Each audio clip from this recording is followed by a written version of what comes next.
번째 시간으로 기도와 찬송은 확신과 감격이다라는 제목으로 말씀을 증거하도록 하겠습니다. 사랑하는 성도 여러분, 여러분들이 아주 뜨겁게 기도해 본 적이 있습니까? 언제입니까? 그때가 무엇을 위해서 간절하게 기도하셨나요, 여러분? 유치원 4곳, 초등학교 4곳. 무슨 뜻일까요? 저희 집 딸 1호가 이렇게 경력을 쌓았습니다.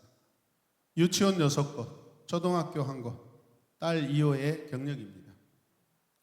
사역자로 광주에서 분당으로, 분당에서 서울로, 또 서울에서 부산으로, 부산에서 광주 백운동으로, 백운동에서 양산동으로 개척을 준비하면서 김해 무척산 기도원 2군데를 다니며 하나님 앞에 개척의 길을 열어달라고 기도할 때 굉장히 간절하고 하나님에 대한 기대보다는 앞으로 어떻게 해야 될 것인지 기대에 대해서 많이 두렵고 떨리고 그런 시간이었습니다. 때로는 토굴에 들어가서 기도하기도 하고 아슬아슬한 절벽 바위 위에서 기도하기도 하고 그곳에서 100년 전 나라와 민족을 위하여 기도하였던 믿음의 기도의 선진들의 그 기도의 흔적들을 가슴에 담으며 기도하였습니다. 그래서 세워진 교회가 저와 여러분들이 함께 섬기고 있는 우리 새로운 에마분교회인 줄로 믿습니다. 여러분, 우리는 어떻게 기도할까요? 사도 바울은 오늘 1절 말씀에 보면 에베소 교회 성도들 위해 기도를 시작하려고 하다가 자신이 그리스도 예수의 제수가 되어 환난을 당하고 있는 이유를 말하려고 잠시 기도를 멈춥니다. 그리고 이제 그는 비로소 하나님의 아버지 앞에 무릎을 꿇고 기도하기 시작합니다. 어떻게 기도한다고요? 무릎을 꿇고 기도하기를 시작합니다. 14절 말씀을 보시면 그러므로 나는 아버지께 어떻게 합니까? 무릎을 꿇고 빕니다. 기도를 받으시는 하나님은 하늘과 땅에 있는 모든 족속에게 이름을 주신 아버지라고 또 고백하며 선포하며 바울은 기도합니다. 15절 말씀 보세요. 아버지께서는 하늘과 땅에 있는 모든 각 족속에게 이름을 붙여주신 분입니다. 여기에서 이 족속이라고 하는 말은 한 조상에게서 다 시작되었고 태어났다라는 그런 의미입니다. 지금 에베소 교회 성도들에게 바울이 여러 가지 권면을 합니다. 그리고 나서 하늘에 신령한 그 비밀 예수 그리스도를 생각할 때 너무나 감사하여서 여러분 기도하다가 무릎 꿇고 또 찬송하게 됩니다. 여러분 지금 이방인 에베소 교회 성도도 하나님의 가족이고요. 하나님이 낳아주신 것입니다.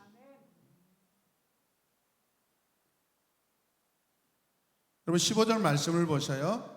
하늘과 땅에 있는 대가족의 아버지이신 하나님께 뭐합니까? 기도드립니다. 대가족이래요. 대가족. 우리가 생각하는 인간은 옹졸해요. 저와 여러분들은 지극히 작아요. 너무 소극적이에요. 하나님은 모든 열방, 모든 족속, 모든 인류, 온 우주의 아버지가 되셔요. 거기에 존재하는 모든 존재의 근원들 다 하나님께로부터 나온 줄로 믿습니다. 우연으로 된 것은 하나도 없어요. 하나님이 다 지으셨어요. 하나님이 지으셨다라는 것은 하나님이 낳아주셨다라는 것입니다. 하나님께로부터 태어났다라는 것입니다. 누가 이름을 붙여줄 수 있나요? 나를 태어나게 하는, 나를 존재하게 하는 그분이에요. 우리 자녀들은 부모님이 그래서 여러분들의 이름을 지어주십니다. 하나님께서 온 우주 만물에 창조하시고 여러분 또 존재하는 모든 근원들의 각각의 이름을 붙여주신 이유는 그들이 하나님께로부터 났기 때문에, 하나님의 생명으로부터 그들이 태어났기 때문에 이름을 붙여줄 수 있는 권위와 권한을 가지고 계신 줄로 믿습니다. 누가 이름을 지어준다고요? 나를 낳아주신 분이에요. 존재하게 하신 분만이 나에게 이름을 붙여주실 수 있어요. 하나님은 하늘과 땅에 있는 각 족속을 낳으신 분입니다. 그래서 하나님은 우리에게 부모가 되시는 거예요. 그래서 우리가 아버지라고 하나님께서 부르라고 직접 말씀해 주셔요. 하나님은 살아있는 모든 존재를 낳아주신 창조주이시며 모든 존재하는 것들의 아버지십니다. 믿으시길 바랍니다. 고린도전서 8장 6절에서는 바울은 또 이렇게 고백합니다. 함께 읽을까요? 만물은 그분에게서 났고 만물은 하나님에게서 났고 위대한 창조의 능력과 권세를 가지신 만유의 아버지 앞에 무릎을 꿇고 기도하는 것은 지극히 그래서 당연하지 않겠어요? 하늘의 신비를 깨달을 때마다 그 비밀을 깨달을 때마다 그 간격이 너무나 커서 우리는 저절로 무릎을 꿇게 될 수밖에 없습니다. 바울이 그 모습을 지금 우리에게 보여주고 있는 것입니다. 우리가 어찌 이렇게 기도하지 않을 수 있겠습니까? 바울 당시의 유대인들과 그리스도인의 일반적인 기도의 자세는 무릎을 꿇는 것이 아니라 서서 기도하는 것이었습니다. 마태복음 6장 5절 보십시오. 그들은 사람들에게 보이려고 회당과 큰 길 모퉁이에 어떻게 서서 기도합니다. 마가복음 11장 25절 너희가 서서 기도할 때 서서 기도하고 있습니다. 누가복음 18장 11절 바리새파 사람은 어떻게 서서 혼잣말로 이렇게 기도하였다. 예수님 당시에 기도는 전통적으로 서서 하는 기도였어요. 어쩌면 당대 바리새인 중에 유대인 중에 사도 바울이 처음 무릎 기도를 한 사람일 수도 있어요. 왜 무릎 기도일까요? 무릎을 꿇고 기도하는 것은 기도자의 깊은 경외심과 복종과 겸손을 나타내는 것입니다. 우리 아이가 점체로 움직이지 않으니까 그의 미모를 자랑하며 교만을 떨고 도대체 자기의 자아를 내려놓지 않고 창피함만 생각하니까 몸이 안 움직이니까 제가 어떻게 해요? 무릎 꿇고 가니까 하니까 되잖아요. 실상은 우리 아이는 겸손한 아이입니다.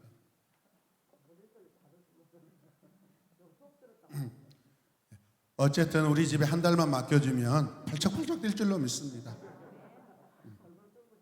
네. 쌀값은 보내셔야 됩니다. 마태복음 26장 39절 이 말씀 함께 읽겠습니다. 예수께서는 얼굴을 땅에 대고 엎드려서 기도하였다. 이 자세가 어떤 자세예요? 무릎을 꿇고 기도하고 계셔요. 겟세마네 동산에서 예수님은 십자가의 죽음을 앞두고 무릎 꿇고 아버지께 간절히 기도하고 있습니다. 무릎 기도라는 것은 간절한 기도.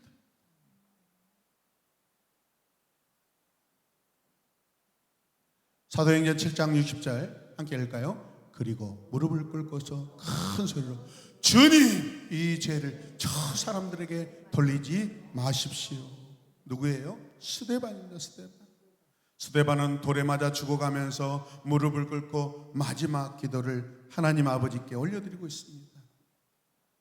사도행전 20장 36절 말씀 함께 읽읍시다. 바울은 말을 마치고 나서 무릎을 꿇고 그들과 함께 뭐합니까? 기도하였다. 어떻게 기도해요? 무릎을 꿇고 기도하였습니다. 사도 바울은 에베소 교회 장로들과 마지막 이별을 나누면서 무릎 꿇고 간절한 심정으로 기도합니다. 이제 내가 당신들을 떠나가면 다시는 여러분들이 나를 보지 못할 것입니다. 나는 성령에 매여서 갑니다. 나는 성령에 매여서 갑니다. 마지막 유언과 같은 그런 고백을 하고 있습니다.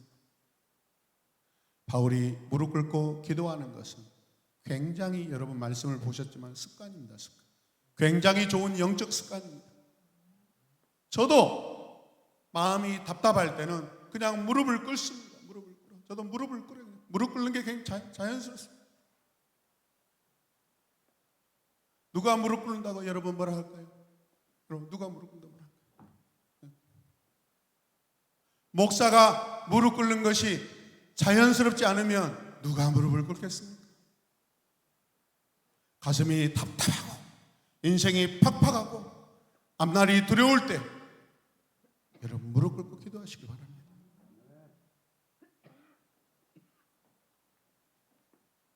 제가 준비한 사진이 있습니다. 남자들이 여자들 앞에 이렇게 무릎 꿇고 있습니다. 그 다음 사진도 보여주십시오.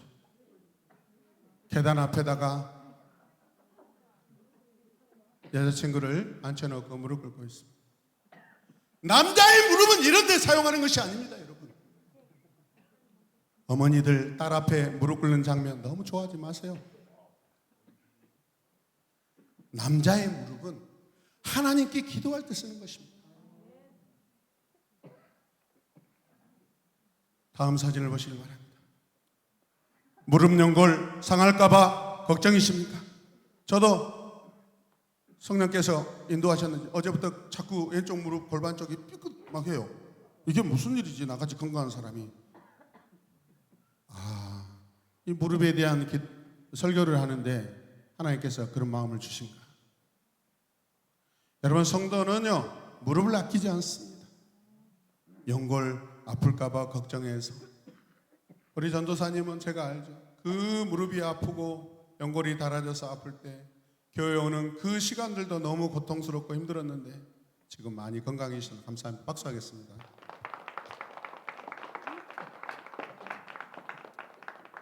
여러분, 결론은 이겁니다. 성도를 사랑하며 무릎 꿇을 수 있습니다. 내 자식을 사랑한다면 무릎 꿇을 수 있습니다. 자녀가 부모님을 사랑한다면 무릎 꿇고 하나님 앞에 남은 인생 하나님 안에서 복되게 살아가시라고 기도할 수 있는 것입니다. 사도 바울은 이방인의 사도로서 에베소 교회 성도들을 위해 하나님 아버지 앞에 무릎을 꿇고 기도하고 있습니다. 이것은 에베소 교회 성도들을 향한 그의 깊은 사랑입니다. 사랑하지 않으면 어떻게 무릎 꿇을 수 있겠습니까? 하나님 아버지를 향한 겸손함과 간절함의 모습을 우리에게 보여주고 있습니다. 보여주려고 하는 것이 아닙니다. 바울 자신의 그 심정이 그대로 드러나 있는 장면입니다. 여러분, 그렇다면 무엇을 기도할까요? 어떻게 기도하냐는 무릎을 꿇고 기도하였다면 무엇을 위해 기도할까요? 함께 고백합시다. 무엇을 기도할까요? 에베소 3장 11절 말씀 함께 읽겠습니다. 아버지께서 그분의 영광의 풍성함을 따라 그분의 성령을 통하여 여러분의 속사람을 능력으로 강건하게 하여 주시고. 이게 기도의 내용입니다. 속사람을 강건하게 하옵소서. 내 육체보다 내 속사람이 더 하나님 앞에 강건하게 하여 주시옵소서. 이게 기도의 제목이에요. 17절 상반절 말씀 보면 믿음으로 말미암아 그리스도를 여러분의 마음속에 머물러 계시게 하여 주시기를 빕니다. 첫 번째 기도 제목에 이어 또 계속되는 기도가 뭐예요? 믿음으로 그리스도께서 여러분 안에 살게 하여 주시옵소서. 바울의 간절한 소망입니다. 에베소 교회 성도들 한 사람 한 사람이 혹여라도 어떤 일로 인하여, 고난으로 인하여, 환난으로 인하여 하나님을 떠나지 않도록, 주님을 떠나지 않도록, 주님이 그들의 삶에 함께 날마다 사시도록 기도하고 있습니다. 17절 하반절 읽겠습니다. 여러분이 사랑 속에 뿌리를 받고 털을 잡아서. 그들이 사랑 안에 뿌리를 내리고 견고해지기를 원해서 기도하고 있습니다. 뿌리를 받고 흔들리지 않죠. 여러분, 터가 든든하면 어떤 일이 있어도 거기에서 다시 기초를 세워서 집을 지을 수 있습니다.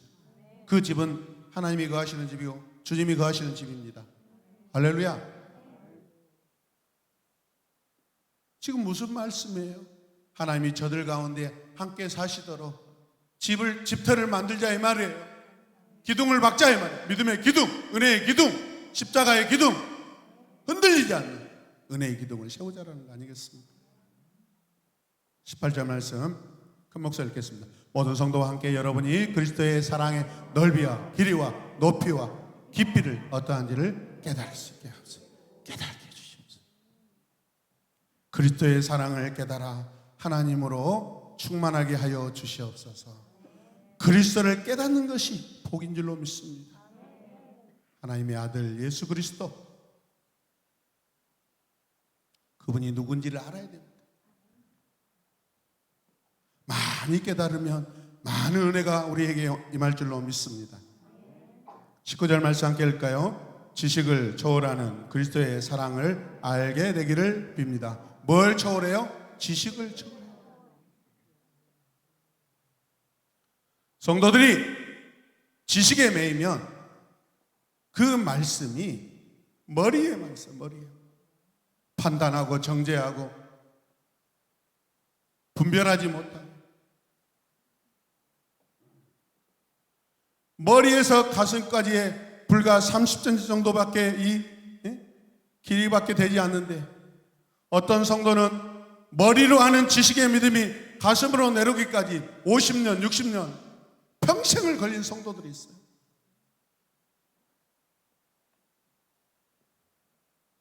우리 영혼의 주인이신 하나님은, 여러분 똑바로 들으세요, 우리 가슴 속에 계십니다.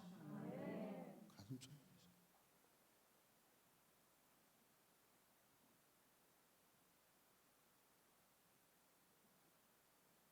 19절 말씀 뒤에 보시면 하나님의 온갖 충만하심으로 여러분이 충만해지길 원합니다. 에베소 교회 이방 성도들이 어떻게 해요? 하나님의 충만으로, 난 예수로 예수로 예수로 충만하네. 세상 것보다도 예수로 충만하길 원한다. 그리스도에는 비우는 경건보다 채우는 영성이 필요합니다. 여러분, 많이 비워봤자 거기에 하나님의 것으로 빈 공간을 채우지 않으면 헛된 수고입니다. 비우기보다 날마다 성령께서 내게 임재하셔서 매일 나를 채워주시옵소서. 하나님의 것으로 채워주시옵소서. 예수 그리스도로 채워주시옵소서.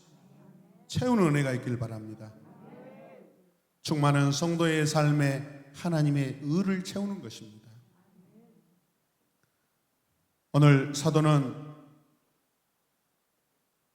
내 속사람으로는 하나님의 법을 즐거워하되라고 하는데, 이 말씀이 로마서의 말씀입니다. 내 속사람으로는 뭘 즐거워해요? 하나님의 법. 하나님의 법이 어떤 법이에요? 생명의 법이에요, 여러분. 율법이 아니라. 또 22절에 보니까 그런즉 내 자신이 마음으로는 하나님의 법을, 육신으로는 죄의 법을 섬기노라. 마음으로는 하나님의 법을 섬기고자 하는데 육신으로는 죄의 법을 섬기고 있다는 거예요. 육신은 원죄로 말미암아 타락한 본성 때문에 끊임없이 본능으로 돌아가려고 합니다.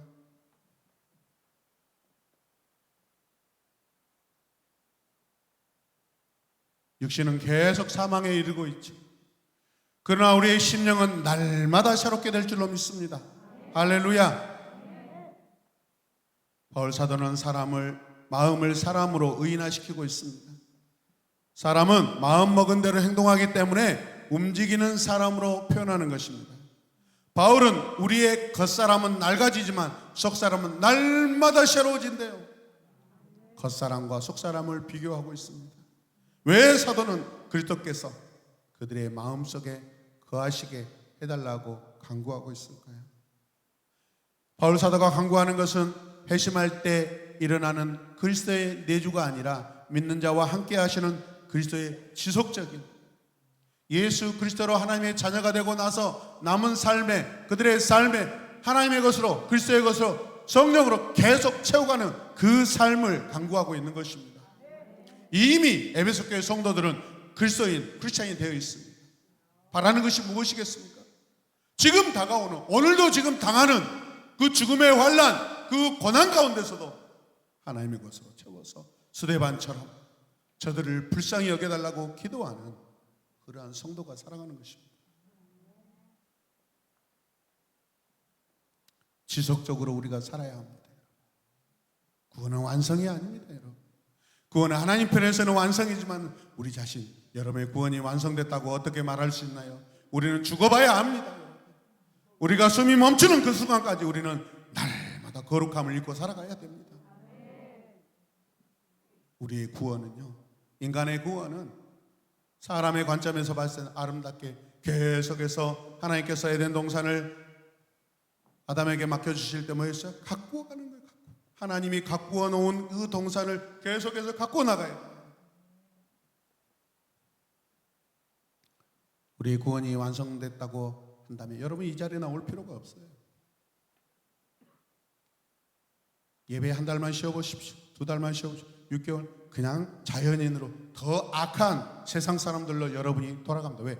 하나님 법도 들었고 세상 법도 알기 때문에 더 교만한 자들이 되고, 그래서 하나님을 욕하면서 어떻게 하면 하나님에 대해서 조금 알잖아요. 그러니까 하나님에 대해서 욕하고 하나님을 만홀히 여기면서 그렇게 살아가고 있어요.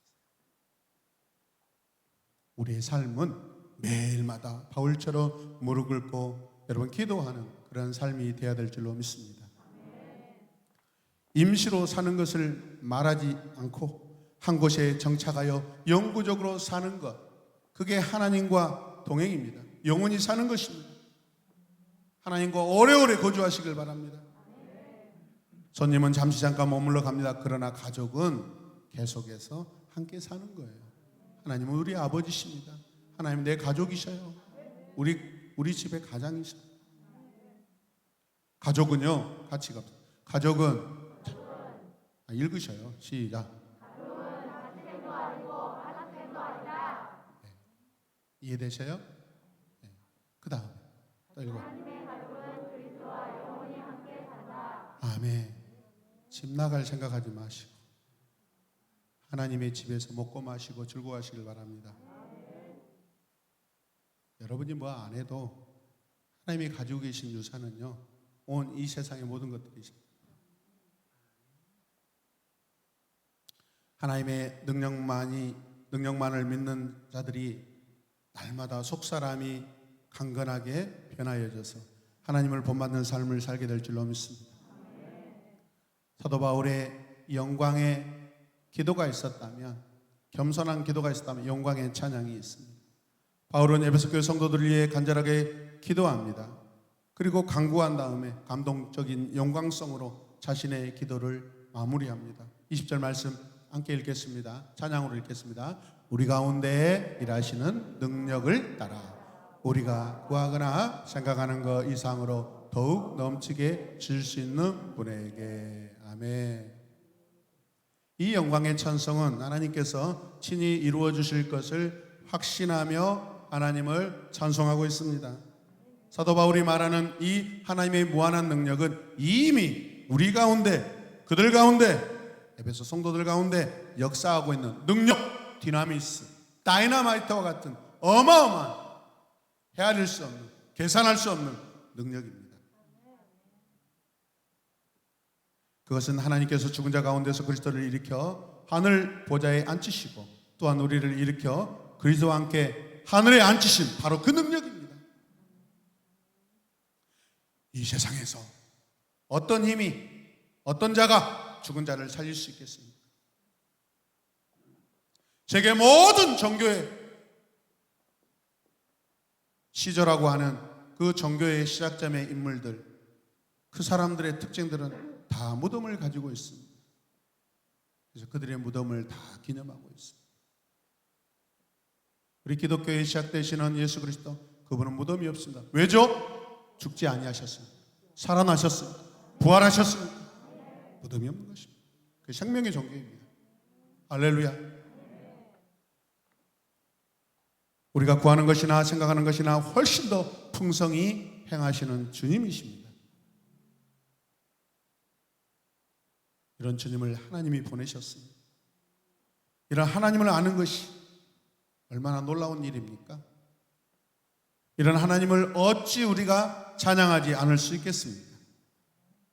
우리는 바울의 찬양에서 그의 확신과 감격을 읽어내야 합니다. 오늘 말씀을 계속해서 묵상하시길 바랍니다. 일주일 동안 묵상하시길 바랍니다. 우리 자신도 우리가 구한 것이나 생각하는 것보다 훨씬 더 풍성하게 능히 당연히 반드시 이루시는 하나님을 체험해야 될 줄로 믿습니다. 이미 반복되어 계속해서 우리가 감사로 고백하고 있지만 우리가 드리는 이 예배 현장, 이 건물은 하나님의 기적의 현장입니다.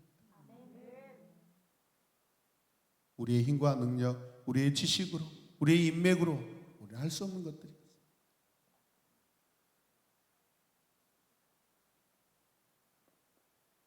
우리 가운데 역사하는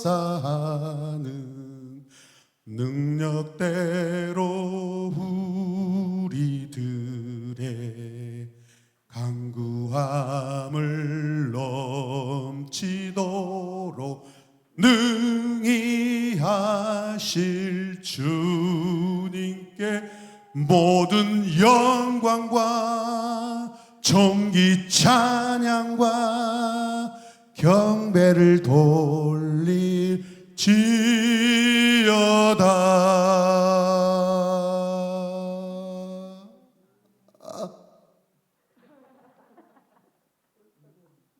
마무리는 해야지. 그런데 오늘날 우리 한국교회는 전도와 선교를 성도가 해야 할 가장 중요한 일이라고 강조합니다. 성도의 궁극적인 삶의 목적인 것처럼 강조합니다. 물론 전도와 선교 매우 중요합니다. 하지만 그것이 성도의 삶의 최종적인 목적이 될 수 없습니다. 그래서 목회자들이 성도를 바르게 가르쳐야 되죠.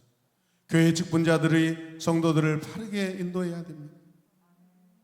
전도와 선교를 강조하면서 하나님의 모든 충만의 정도까지 충만해지는 것은 성도의 최종적인 목적이라고 우리가 가르치지 않는다면 앉아 계시는 여러분들도 지금 이 자리에서 거룩한 모양을 내다가 문을 열고 나가면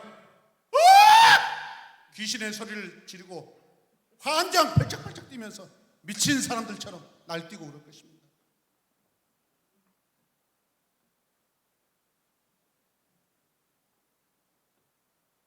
거룩함을 담고 나가서 그 거룩함을 나눠주시길 바랍니다. 친구들이 여러분들을 보면 뭔가 달라요. 세상 사람들이, 여러분의 이웃들이, 집사님들을 만나면 뭔가 달라요. 이분은 뭔가 다르네. 세상적이지 않네. 계산적이지 않네. 핀잔을 줘도 참아내네. 매일 매 순간 우리가 만나는 사람들이 얼마나 많습니까? 바울은 에베소 이방인 성도들에게 무릎으로 기도하며 하나님 나라를 이루어 가자고 지금 기도하고 있는 것입니다. 자기에게 찾아온 하나님의 나라, 그 나라를 이방인 성도, 에베소 교회 성도들도 함께 누리기를 원하는 마음입니다. 하나님 나라에서 감사와 감격과 영광으로 찬양하며 살고 싶다고 고백하고 있는 것입니다. 오늘 성경 본문을 회개하는 마음과 결단하는 마음을 담아 우리가 분명히 한번 읽어보겠습니다. 마지막 절 같이 읽겠습니다. 시작. 교회 안에서와 그리스도 예수 안에서 영광이 대대로 영원 무궁하도록 있기를 기도합니다. 아멘.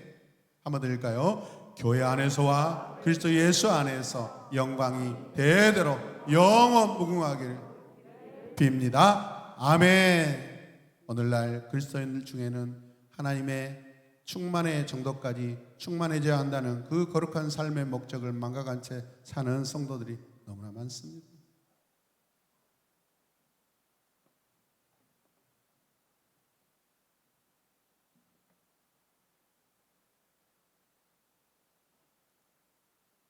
정치인들에게 휘둘리지 마시기 바랍니다. 우리 친구들 부모님께 용돈 많이 받아가지고 친구들에게 빌붙어가지고 쪼잔하게 뭔가 얻어먹으려고 침 질질 흘리면서 그런 비참한 짓 하지 마시길 바랍니다. 내 주머니에 돈 아무것도 없어도 당당하게 살아가시길 바랍니다. 집에 가서 냉장고 열면 되잖아요.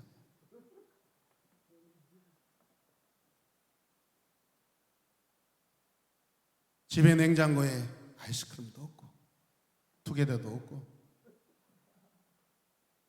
프랭크 소시지도 없다면 저한테 찾아오세요. 설레임 주겠습니다. 설레임. 냉동고 문을 열어가지고 설레임 5개 있는 것 중에 하나 탁 먹으려고 하다 말고 애들 더울 때 하고 나오지 먹지를 못하겠어. 그래서 설레임의 유통기간이 지금 2년을 넘어가고 있습니다. 얼어서 전혀 부패되지 않으니까 걱정 안 하셔도 됩니다. 저는 제 기준으로 무얼 먹어도 지금까지 거의 배탈 난 적이 한 번밖에 없습니다. 주여 성령의 지혜를 주셔서 감사합니다.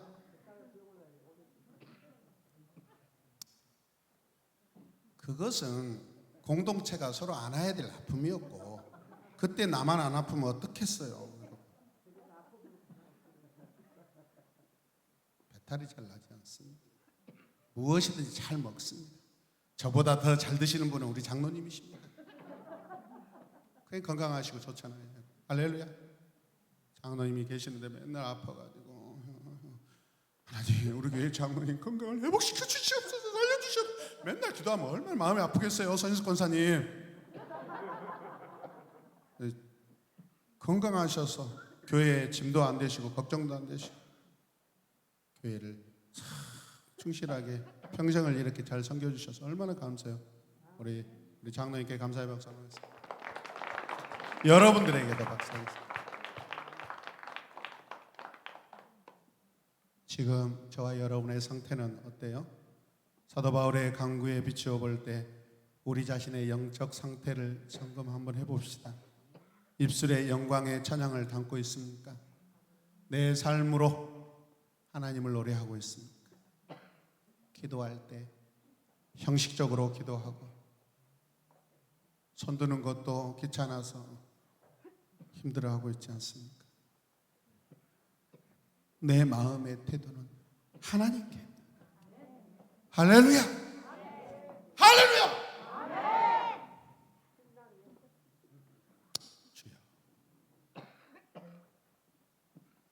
우리 삶의 기도가 끊어지지 않고 찬송이 넘쳐나기를 그리스도 예수의 이름으로 축복합니다. 함께 읽겠습니다. 시작. 우리의 삶의 기도가 끊어지지 않고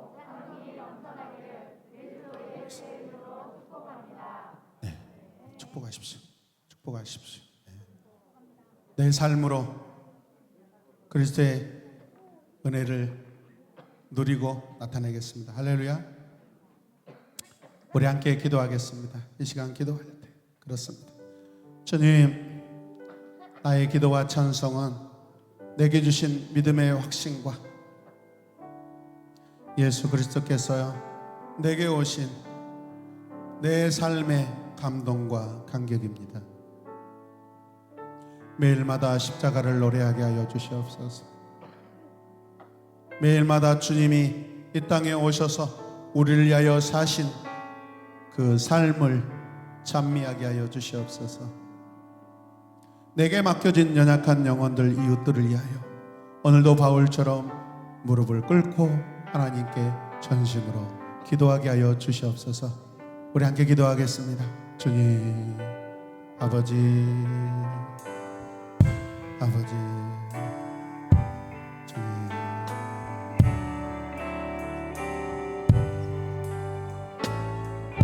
주님,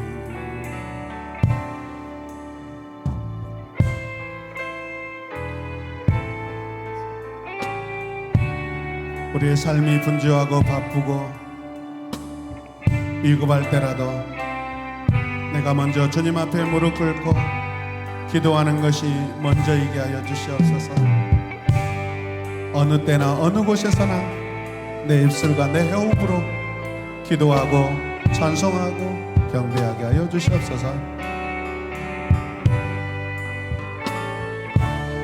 주님, 예수님의 이름으로 기도드립니다.